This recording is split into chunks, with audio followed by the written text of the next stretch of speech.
Welcome back to Cars Underscore Mad. Today I'm going to be talking about the different types of fuel injection.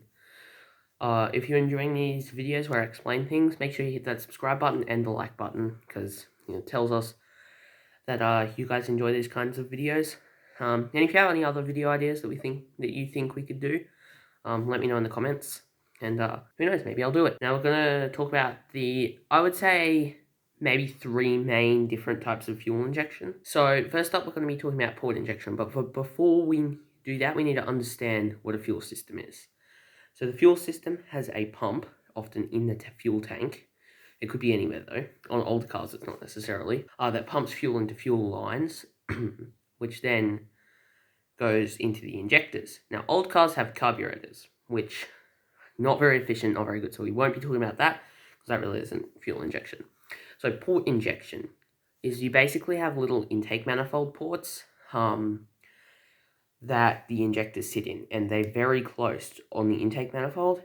Often, like, they sit right there, and then they go into the engine, which means that they're not direct injection because they're not injecting into the cylinders, they're injecting into the intake manifold, although very close to the cylinder. And these are often lower pressure. We're talking like on older Japanese cars, like 43.5, on newer port injection cars, like 58 psi. And that is a base fuel pressure. And then we obviously have return and returnless style fuel systems. So a return style fuel system is where you have a fuel pressure regulator that uses vacuum or boost. Now, when you're under vacuum, the fuel is effectively getting sucked out of the injector. That's when you have negative pressure in the intake manifold.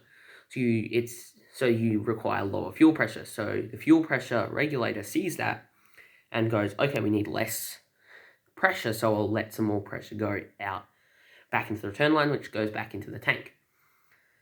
But when you have boost, which you have in a turbocharged or supercharged car with port injection, you need more pressure to overcome the pressure of the air in the intake manifold. So effectively, when there's positive pressure in the intake manifold, you need more pressure coming out of the injectors to counter it.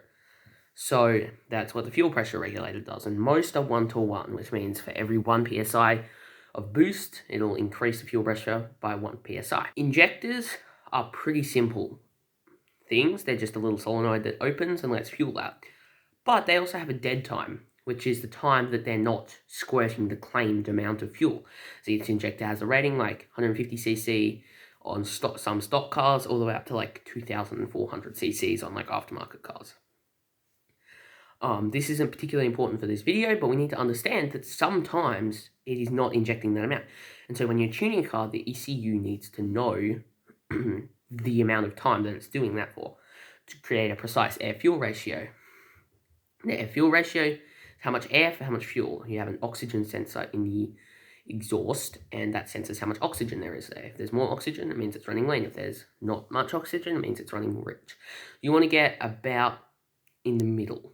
Normally, different cars are tuned differently, so I can't really give you much of an example, but we're talking like rich would be like 10-to-1, lean would be like 15-to-1. But fuel injectors need fuel pressure to operate because they operate by opening. They don't squirt, they open and allow pressure to flow through them. Also, if your fuel injectors are dirty or clogged up, then they can't flow enough fuel. But if they're leaky injectors, then they're not atomizing the fuel. You see, fuel only burns as a gas. It doesn't burn as a petrol we're talking about. It doesn't burn as a liquid.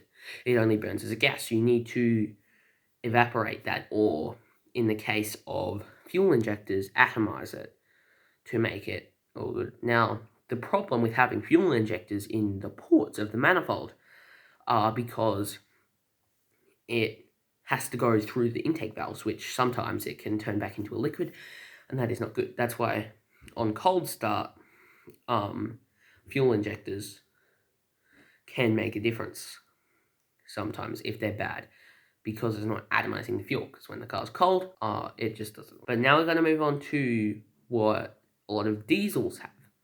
So most modern diesel engines have what is called common rail, which is just like port injection, only it's with diesel. Some have dual fuel injectors, some cars have that, but it's very similar to port injection, just a little bit different.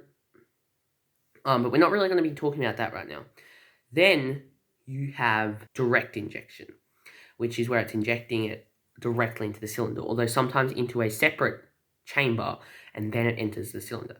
Now, this is more efficient because you're wasting less of that fuel. So it is very handy for that. It's also under a lot more pressure because you obviously need a lot more pressure when it's injecting it into the cylinders, because the cylinder's under so much pressure. So we're talking like it could be anywhere from 2,000 to 10,000 psi. With diesels, common rail, they can be like 30,000 psi, which is insane pressure. So everything has to be strong, and that's why direct injection is more expensive, because everything just has to be better. And in a direct injection car, you have a fuel pump, a low pressure fuel pump and a high pressure fuel pump. With port injection, for a returnless style fuel system, it's just pulsing the fuel pump on and off to get the right pressure because it has the fuel pressure sensor. Whereas in high pressure scenarios, like it's super high pressure, it doesn't need to be that precise. It's just really high pressure. So you have a high pressure fuel pump, which is often in the engine bay, and the low pressure fuel pump is in the fuel tank. It goes through the fuel filter and then to the high pressure fuel pump, which then goes through some lines into the fuel injectors. The reason that most aftermarket, like especially with BMW, say they convert them to port injection from direct injection is because direct injection stuff is just really expensive and nobody really makes aftermarket stuff for it. So they just change it to port injection. What's better? I mean, realistically, stock direct injection is better. But I would prefer to buy a car with port injection because it's easier to modify, more aftermarket support, etc. And also just less fuel pressure and standalone ECUs can run it very easily. It's just super good. So, yeah, is there really a better one? Not really. They're all great. And fuel injection, this is just how to understand different types of fuel injections, so that if someone says, oh, they've converted their car to port injection, you'll know what that means now. So, yeah, if you've enjoyed this video, make sure you like and subscribe if you feel like it. But it really helps our channel grow, and, you'll get notified when these videos come out.